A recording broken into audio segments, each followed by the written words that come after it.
All right, veuillez vous lever.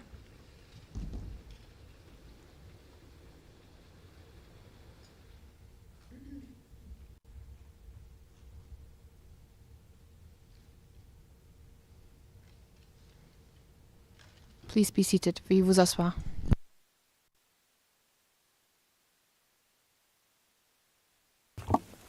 Judge Motor. Good afternoon, everyone, once again. Mr. Kaufman, you have the floor for 30 minutes for your final submissions. Please proceed. Thank you, Madam President. Thank you, Your Honours. I don't propose to present a long rebuttal. The defence has made its submissions comprehensively, and it stands by everything that it has said and presented. I am, however, forced to respond just to a couple of the most egregious observations made by the learned prosecutor and the learned victim's representative. I will start with Mr. Nichols, the prosecutor, who tried to convince you that I had admitted that you cannot trust anything coming out of Mr. Duterte's mouth. Well, he took it completely out of context, didn't he? What I was saying, and what everybody understood, is that Mr. Duterte's speeches alone are totally insufficient to substantiate the charges against him. And the learned prosecutor apparently agrees. He said, throw them all out for the purpose of the confirmation. Even without the speeches, we have enough to confirm the charges. And then he celebrated the fact that he had managed to find one, and I stress, just one example of a direct order, so he thought, to kill emanating from Mr. Duterte, and that is to be found in Incident 1. So, for the benefit of the record, let me just clarify and repeat what I said, and I refer you to transcript 4, page 65, at line 14 onwards, and I quote, P26, who, redacted, claims that Mr. Duterte telephoned a redacted third party to order the operation and was told it was the mayor on the phone. Hyphen pure hearsay. That's what I said during the hearing. And I stand by my word. But because I thought that maybe Mr. Nichols might have caught me out, I went back to the transcript and the record, and I looked long and hard, and once again I quote P26's words from the evidence. I asked who called, and the redacted third party said, Superman. And to make things clear, the prosecutor's investigator then asked P26, was the person who took the call, was the redacted third party? And the answer he received was yes. So I repeat my submission with even more emphasis, pure, unadulterated, and undiluted hearsay. What Mr. Nichols' rebuttal boils down to, maybe he didn't mean to infer it, but he did, all it boils down to is a plea that, well, Kaufman's pointed out a few problems, let's just leave it for the trial judges to sort out. And for that, he's quite happy to let Mr. Duterte fester in detention for years to come. In the United States, they call that kicking the can down the road. And as for the learned victim's representative, I've been restrained up until now. I have paid my respect to the families of those who have lost loved ones, and I repeat that expression of sympathy that I made as my very first statement on behalf of the defense. But I would like to remind the learned representative for the victims that he is not a mini prosecutor, and to regale the pre-trial chamber with unsupported allegations that many, many children lost their lives is utterly inappropriate. His stance and that of his colleague have reflected the media reporting of this case, namely complete disregard of the evidence, and to be frank, you haven't heard one single piece of evidence cited by them. That's why they have Ms. Massiter sitting next to them. Indeed, the media interest in this case has been intense, but it has followed a familiar theme. Rodrigo Duterte is finally behind bars where he belongs. And as a defense lawyer, I stand up and I talk about due process, fair trial rights, and the presumption of innocence. But what use is that when the whole world has already tried and convicted him, and furthermore, make emotional arguments to justify their position? What about the presumption of innocence? Mr. Butuyan talks about threats emanating from mini Dutertes. He says that people are threatened by Duterte clones in countries all around the world. He tells you about Rodrigo Duterte converting millions of peace-loving citizens into bloodthirsty disciples. Not dozens, not hundreds, but millions, so Mr. Butuyan says. What an insult to the Filipino nation. And Mr. Butuyan concludes by presenting an emotional ultimatum. Confirm or Duterte will be portrayed as the person who vanquished the ICC. Those were his words. These submissions were quite unique for this court, and of course, totally irrelevant for the purpose for which we are gathered here today. And as for the mainstream media, back in the Philippines, the situation is not much better. When I argued that there has been interference in this case at the highest level, relying not on documentation that I have invented, but on documentation given to me by the prosecution as exonerating, they say I'm making a political speech and that my defense lacks substance. And when I devote more time than the prosecution and the victims together to legal arguments and challenging the evidence, they say I'm nitpicking. Well, fortunately, we have this honourable bench which appreciates the presumption of innocence and the need to examine the evidence thoroughly in order to examine whether the prosecution has proved its case to the required standard. We are fortunate in that we have this honourable bench to review the various arguments dispassionately and professionally. And we know that this honourable bench, despite our struggling with the various redactions that have considerably reduced our ability to make comprehensive submissions in open session, we know that this bench will assess our arguments faithfully. We have provided a comprehensive analysis of both the law and the charged incidents. We have attacked every single count in open session while doing our very best to respect the restrictions imposed upon us and applied by the prosecution to its charging document and pre-confirmation brief. And these redactions have not just been a few here and there, they have been so sweeping that virtually nothing intelligible remains of the 49 incidents that we have been talking about for the public to read and to understand. Let me just screen you an example from the public record, from the public version of the pre-confirmation brief, so that the whole world can appreciate it. And the same goes for the redactions applied to the identities and roles of the various criminal cooperating participants. While I found this unfair and contrary to the spirit of transparency, which is meant to govern the conduct of the proceedings at this institution, I approached my counterpart in the prosecution and complained that the nature of his redactions would mean that most of my meaningful submissions, namely the attack on the evidence substantiating the 78 deaths, would require me to go into closed session. Don't worry, I was told by the learned prosecutor. We're going to release a lesser redacted version of our charging document and confirmation brief. Wonderful, I said to myself. But what in due course did we get? A document which merely released the names of the 8 so-called co-perpetrators and which caused a storm in the Philippines. It even caused the Secretary of the Interior to state that his department had begun tracing the whereabouts of these so-called co-perpetrators. And in its lesser redacted version of the document containing the charges and pre-confirmation brief, the prosecution also released the names of certain high-profile victims which it had selected, thereby enabling it, and it alone, to talk freely in open session about certain incidents that it felt crucial to its case. From this, I submit, Your Honours, you can really appreciate the true inequality of arms facing the defence as it attempts to defend a client in the public eye, I stress in the public eye, at the International Criminal Court.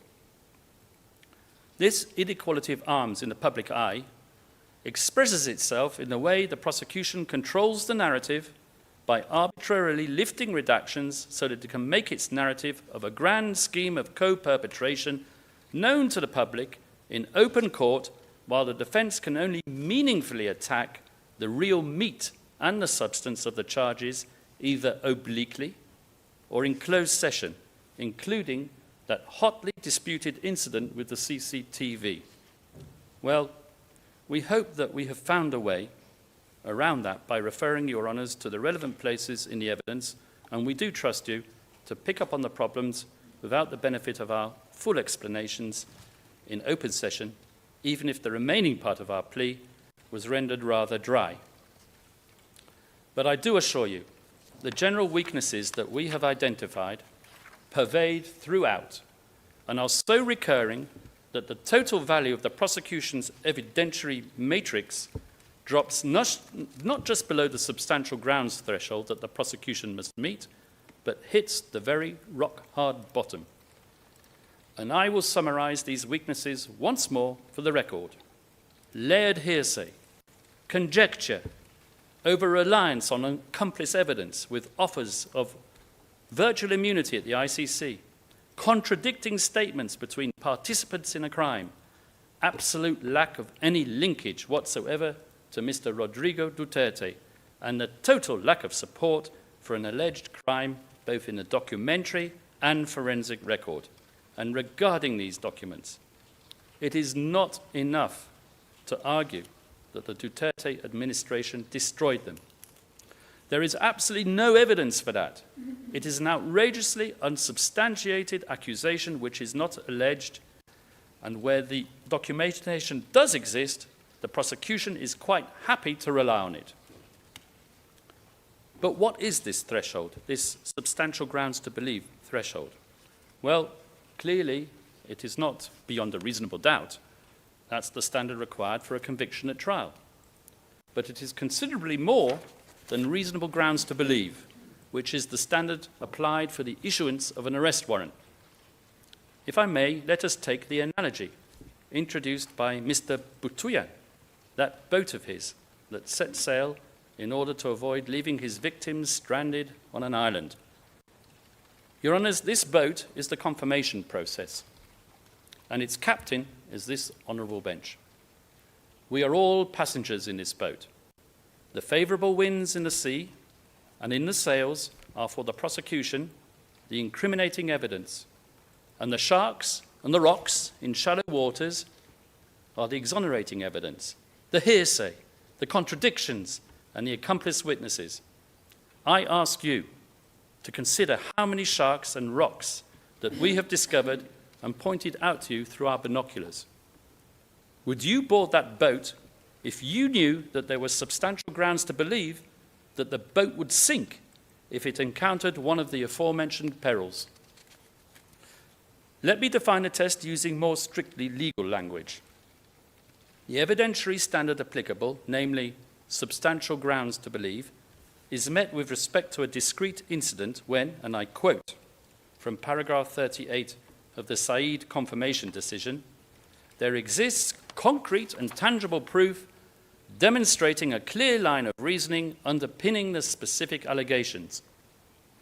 By way of parenthesis, I should state that this quote from the Said confirmation decision recognizes the fact that each pleaded incident in a document containing the charges must be proved to the requisite standard for it to be adduced at trial.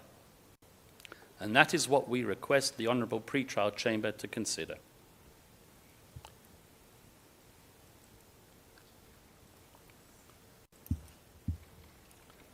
I have been asked by the many journalists who literally mobbed me outside this court building whether I have been reporting on the proceedings to the former president. And I tell them, yes, of course, that's my duty as a lawyer. I have to report to my client. It would be unethical otherwise. And they ask me, what has he to say about the case? Well, I'm going to enlighten you all a bit. For the best part of a year, we have been litigating the issue of jurisdiction and fitness. Your Honours have delivered your rulings. However, even though you found him capable of standing trial, I permit myself to tell you just a little bit about what really goes on in prison.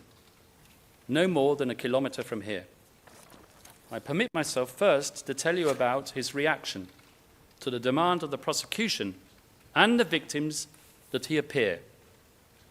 I won't hide the fact that I thought it best for him to appear, not out of a need to satisfy the desire of the prosecutor and the victims who desperately want him to face his accusers so that they can wave their collected finger at him despite the presumption of innocence. I did not want to disappoint his many supporters. That was my reasoning. Those mini Duterte clones, as Mr. Butuyan derisively calls them, who have been deprived of seeing their former and beloved president for more than a year. I told him that Your Honours could have rejected his request to waive the right of attendance.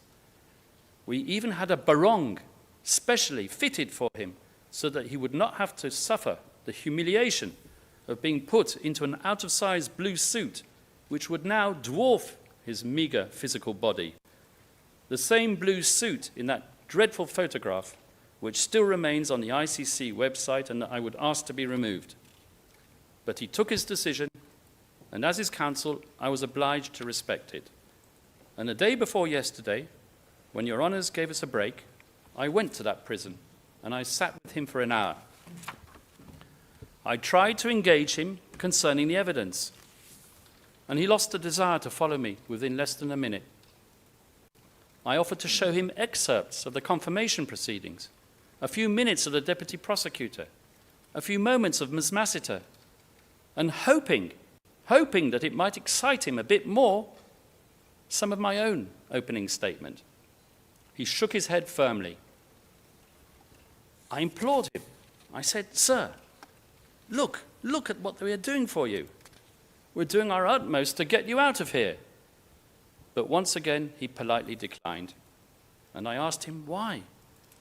I said to him, "Sir, don't you understand? They accuse you of murder. They say that you murdered thousands when you were the mayor and when you were ruling your country." And then he repeated the question that he has always asked me for a year or more. "How does the prosecution say that I did this?" "Well," I replied, "I thought until Monday that it was because of those speeches of yours. But then your prosecutor told the honourable judges the other day, throw them all out. They're not necessary for the confirmation. He claims that he still has enough evidence to convict you without all the bluster." And the former president repeated the question, "But how? I've never murdered anyone, and they talk about thousands." And then I tried to explain to him arcane concepts such as indirect co-perpetration, and then his eyes simply glazed over. And who can blame him? As I mentioned, it is the only highly technical means whereby the prosecution can artificially connect him to criminal activity not of his own doing. I then tell him that the people who are incriminating him are self-confessed murderers cooperating with the prosecution, whose names we can't mention in public. I tell him that in return for their dubious services and their expressions of so-called remorse, as the prosecutor puts it, they will not face trial at the ICC, probably nowhere in the world, and will be rehoused with new identities. Mr. Duterte, the ex-prosecutor, like me, can't understand the fairness of that, relying on not one, but a number of vicious criminals to convict him, when he remembers that he is supposed to be presumed innocent. I tell him the names of those criminal cooperating witnesses, because apart from us, he is the only person who is entitled to know. He tells me that he has not heard of any of them, apart from two, who he vaguely recalls from his days as mayor. Concerning one, his comment is liar, and concerning the other, scallywag.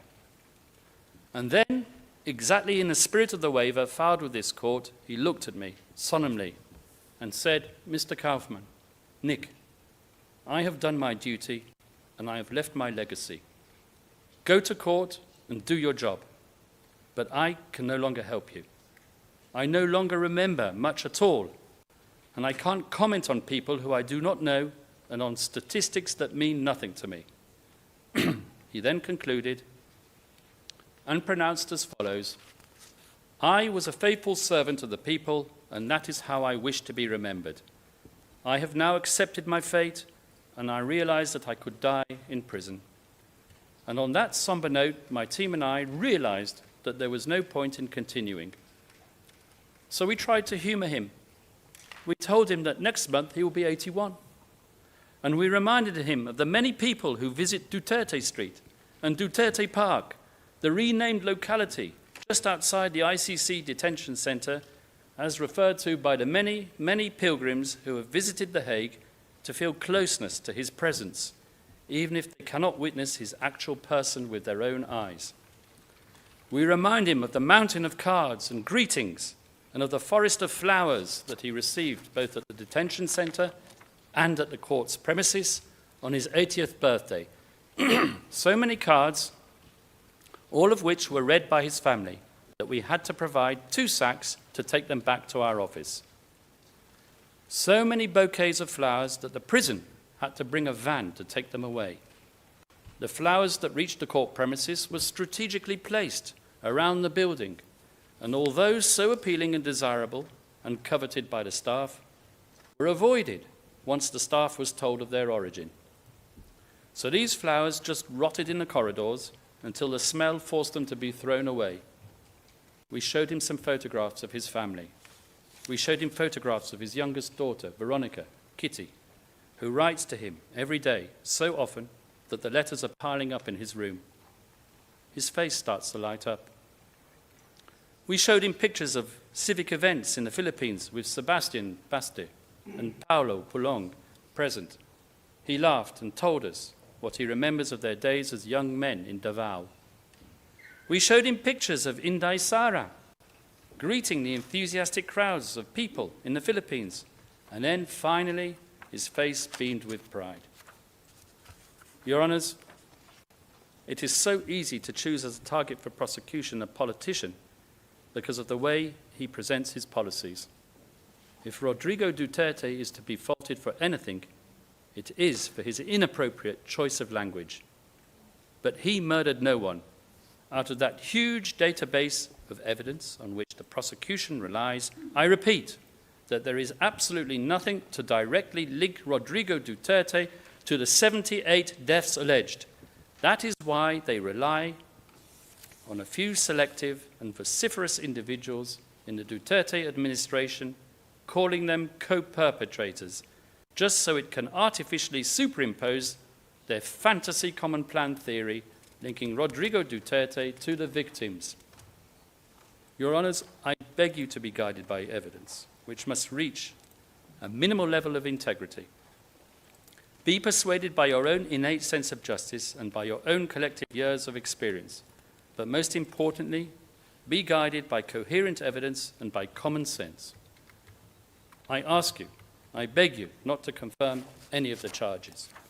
I ask you to let Rodrigo Duterte return to the Philippines, not to govern, but simply to let him live out the rest of his days in peace in his humble dwelling in Davao. And with that, Your Honours, I conclude, and I wish to thank you for your patience and to thank the parties and the participants, and most importantly, my team, Dov Jacobs, Havnit Nikisetti, Sandrine Dosena, Davide Rancati, Alexandra Dezev Davi, Nicholas Russo, and Kaylin Chen, all of whom have worked throughout the last year for one cause alone, and that is to serve our client, Mr. Rodrigo Duterte, faithfully. Merci beaucoup. Judge Motok, thank you very much, Mr. Kaufman.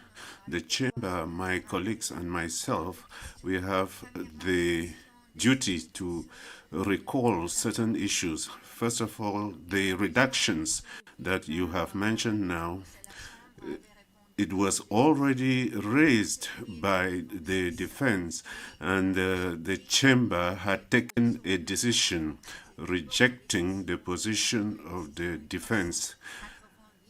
The number of the decision is 388.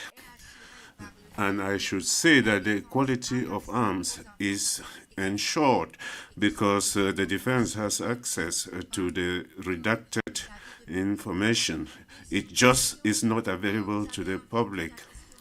Secondly, you talked about the health and capacity of the suspect. As you have clarified, this issue was already addressed by the chamber, and the defense must not make submissions on that point now because it is not appropriate. The decision is already available in the public domain. I thank you very much, and with that we come to the end of the confirmation of charges hearings. I thank the parties. Did you want the floor, Mr. Prosecutor? Yes, whenever it's convenient for you, Your Honor. Yeah, thank you, Your Honor. I don't want to stand up and object to my friend, but I would request and ask that you strike and not take any account of any word that my friend said came from his client. None of that was responsive to arguments, which is what these last 30 minutes were about. You made that clear on pages 24 and 25 of the transcript today, and it's in paragraph 9 of your order on the conduct of the hearings. Second of all, my friend can't testify for his client or make a speech for his client. That's governed by Article 67H. If he wanted to come here, he didn't want to come here, he could have come here and talked about whatever he wanted to, but he chose not to. Mr. Kaufman's conveying this. He's been complaining about hearsay all day. It's not reliable, but beyond that, if Mr. Duterte wants to speak to the court and speak to the gallery, he should come here, request to make an unsworn statement. He shouldn't do that through his counsel. So I ask that all of that be given zero weight whatsoever in your determinations. Thank you. Thank you, Mr. Prosecutor. You want the floor again, Mr. Kaufman? Madam President, but I do believe that the defense has the right to respond. Wait. Yes, says Judge Moto. And I say to Mr. Nichols that this was not testimony. It was pure an explanation for him not coming to the hearing. He has the maximum respect, obviously, for your honours, but he has his arguments, which we shan't repeat here once again. They were all set out in the waiver. That was not testimony, I assure you, Mr. Nichols. Merci. Judge Moto, thank you very much.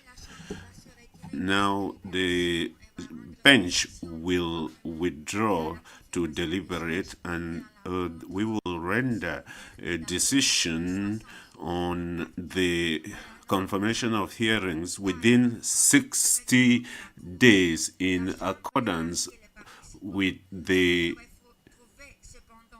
instruments, the provisions. We will come back to this court for a hearing on Mr. Duterte's detention. Court is suspended.